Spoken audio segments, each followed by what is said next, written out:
This is Becoming You Again, the podcast that offers you the mental and emotional support you need as you go through your divorce. You are listening to episode 184, and I am your host, Karen Nelson. Welcome to Becoming You Again, the podcast to help you with your mental and emotional well-being during and after divorce. This is where you learn to overcome the grief and trauma of your divorce.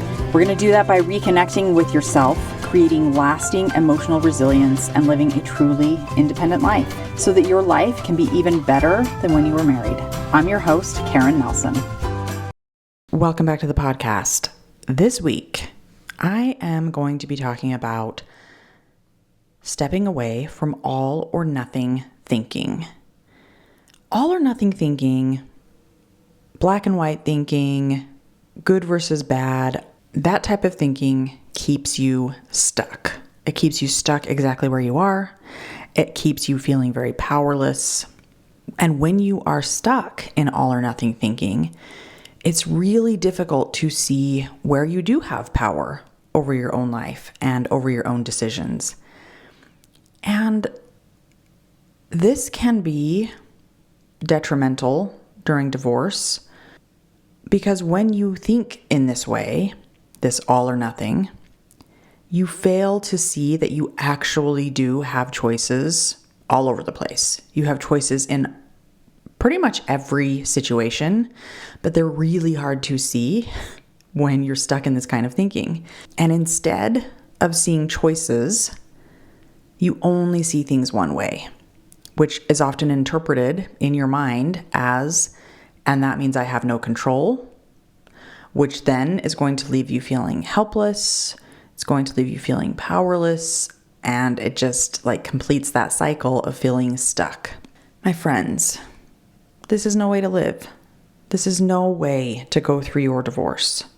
Because my goal with this podcast is to help you step away from that all or nothing thinking so that you can step into your power, so that you can recognize that you do have choice. You do have control. You do have agency in your own life. And my goal is to help you feel more safe in a world that is full of gray, that is full of nuance, not just stuck in this black and white, good and bad, all or nothing thinking. The first thing that will help you step away from all or nothing thinking is to recognize the old habitual way of thinking that is keeping you stuck. Now, I think this is probably the trickiest part, is recognizing that you're doing it, right?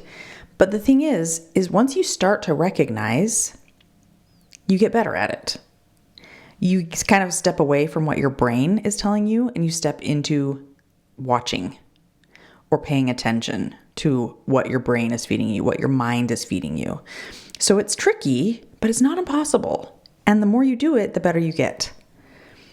And then if you still feel stuck, you can go to someone like me. You can go to a coach. You can go to a therapist. You can go to a very trusted friend who can show up in an unbiased way. They can help you see things in a different way, which can really get you out of that kind of thinking. So this might look like noticing that you've been thinking or believing that you can control how someone else behaves by showing up a certain way around them. Like, if I do this, maybe they'll do this. If I do this, maybe they won't throw this back in my face. This might look like never saying no to your kids while in single parenting mode because you're afraid that will make them hate you, which will mean I must be a bad mom if my kids hate me. This might look like thinking that you don't deserve love later in life because you couldn't make it work, because you're a divorced woman, because you weren't enough, because you didn't do enough to make the other person happy. I mean, there are probably a myriad of thoughts that you've been thinking in a habitual way, and I have them too. You are not alone in this way of thinking, in this all or nothing thinking. And the thing to notice is that none of these ways of black and white thinking are true. However it's showing up in your life, they're not true statements about you. But what they do provide is a feeling of comfort. because we've been living with these ideas for so long. We've been living with these narratives, these beliefs for so long that in a way it feels very comfortable to latch onto them and to not let them go. But the problem is that when we believe these types of thoughts, we keep our world very, very small. And our decisions are basically already made for us because it's a habitual way of thinking. And so we just keep doing the same thing. And so it will look something like, well, I'm not even going to try dating after divorce because it's proven that I'm not lovable. So what's the point? So the decision, see how it's just basically already been made for you. You're not going to date. Or it might sound something like, well, I just have to put up with my ex's bad behavior because if I try to set a boundary, he may take me back to court and take my kids away. So I can't rock the boat. So I guess this is how my life will be. He's in control as usual, and I'm here with no choice but to fall in line. Again, the decision is pre-made. Fall in line. It's per usual. You feel powerless in your own life. So right now, I just want you to pause, and I want you to ask yourself, where in your life do you notice some all or nothing thinking going on? Where do you have a story that isn't true, that is based on emotional narratives without fact, that isn't helping you, that is keeping you stuck? See if you can notice any that come up. I used to hold firm to some black and white thinking about divorce in general. There was literally no gray area in it for me. I was raised Mormon, as most of you listening to this podcast know. And in that religion, divorce is pretty uncommon. So much so that even if a woman is divorced from her husband, that's only an earthly divorce.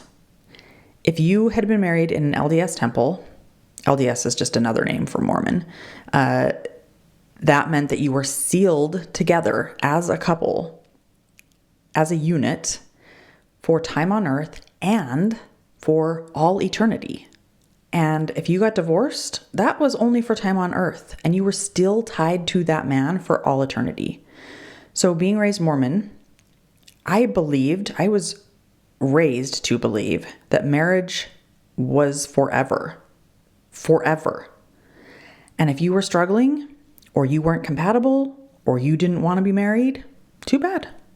You made it work. You figured it out. In fact, 2 or 3 years into my own marriage, my husband at the time came to me and he told me he didn't think that we should stay married. He told me that he was having reservations. He told me that he was unhappy. He told me that he didn't feel that he wanted to be married anymore. And my response was so steeped in black and white thinking. I was basically just like, well, divorce isn't an option. We'll go to the bishop. We'll get help. We'll make it work. And so we did for the next 17 years. Until I started to open myself up to that gray area that maybe staying together for the sake of staying together wasn't the only option. Maybe each person's situation is different. And it's possible that I get to choose my thoughts about it, and I don't have to go along with what I've been told my whole life. I can let go of the idea that I'm bad, that I'm a failure, that I'm wrong, that I'm not as worthy as a woman if I get divorced. Maybe all of those ideas that have been handed to me on a platter in the religion that I had been raised in, maybe that's not true. Maybe I actually get to decide for myself, and I had to step into that gray area and let go of that all or nothing thinking to be able to choose for myself, make decisions for myself, and see that I wasn't actually stuck. I had the opportunity in asking for a divorce to see that our relationship was complete. I got to open up my life to new avenues, to new experiences, to an amazing opportunity to get to know me in a deep, fulfilling way that I had never known myself in that way before. And I can't speak for my ex. He's not here with me, so I can't speak for him. But I am going to make some observations of his life since our divorce. And from my observation, he has also flourished in many, many ways. He has become a better dad to our kids. He has made time for them and shared in their lives in ways that he didn't when we were married. He has been able to travel all over the world, and he has really leaned into a life that he always kind of hoped for, that we didn't ever achieve together while we were married. And so I want you to ask yourself, whatever situation you've got going on where you are noticing maybe some black and white thinking, I want you to just ask yourself, how would someone in the same situation think about it that might be different than the way I'm thinking about it? What might they be seeing, or how might they be interpreting it? Because when you do that, you are able to step outside of your own habitual, unintentional thinking model, and you open yourself up to a new way of thinking, a new way of seeing things, new glasses to put on to see things through. Start to notice times where you use words like always or never, or other words of extreme one way or the other. Those will give you hints of thoughts to kind of take a look at and ask, okay, well, is that statement true? Once you start to do that, then you can notice what's going on in your body. Do you feel a tightness anywhere? Do you feel constricted when you think those statements or that statement? Notice the thoughts and then notice the sensations in your body and breathe through it. Allow the sensations to be there. They're not going to hurt you. Once you begin to notice the all or nothing beliefs or the statements that you're saying about yourself, that right there is the first step to taking your power back. And then to gain some calm within your body, you can reassure your nervous system that you are not in any imminent danger. You are not unsafe or at risk in this moment. I mean, obviously, when you take note, and if you truly are in imminent danger or unsafe, then please run, move, get safe. But if you're not, just reassure your body, like, we are not threatened right now. We are not in imminent danger. We're safe. And then after you do that, look for ways that your perspective on your situation is keeping you from seeing other options, other alternatives, other ways of thinking about it. And then I want you to ask yourself, can I step out of this all or nothing thinking and decide for myself what to think and what to feel? So again, notice times as you go through your divorce or as you're divorced, notice times where you describe things like, this is a disaster, this is the worst, my kids never want to be around me, my ex is always playing the victim, my life is a total nightmare, my family is completely ruined, things like that. You see the extreme speaking to yourself, the never, the always, the ruined, the disaster, the worst, right? Those types of thoughts that you're telling yourself, those are clues that you are stuck in all or nothing thinking. And once you notice them, you can work on asking if what you're saying is actually true. Do an assessment. And then you can try and replace that type of thinking with a more neutral approach. Sometimes my kids want to be with me and sometimes they don't. Sometimes my life is hard and I'm unhappy, and sometimes it's easier and I feel better. Sometimes my ex plays the victim and occasionally he doesn't. Like, see if you can start to replace all of those extreme ways of thinking with sometimes, with often, with occasionally, and see if that's more truthful, see if that feels better in your body, even if it's like 1 or 2%. That's what we're shooting for, is for you to feel a little bit better, to feel less stuck, to feel more powerful in your own life. Once you can recognize where you're stuck in the all or nothing thinking, and you start to question it, and then you start to see what's really true, that's when a different perspective is going to come in. That's when you get to open yourself up to a more expansive life. Expansive. It's a beautiful thing. More expansive thinking helps you step away from feeling powerless. And again, helps you step into your power. You are powerful. You are more powerful in your own life than you even know. Let's bring that power to the forefront. Let's have you harness it so that you can feel into it and live the life you are meant to live. Listen, if you are enjoying this podcast and you feel like it's helping you get through your divorce, right now, text a friend, text someone you think that this podcast could help. Go copy the link to the episode right now, or just send a text to whoever you're thinking of and say, hey, I've been listening to this podcast, Becoming You Again, and I think you'd really like it. So do that right now. Then start to notice this black and white thinking and step into your power.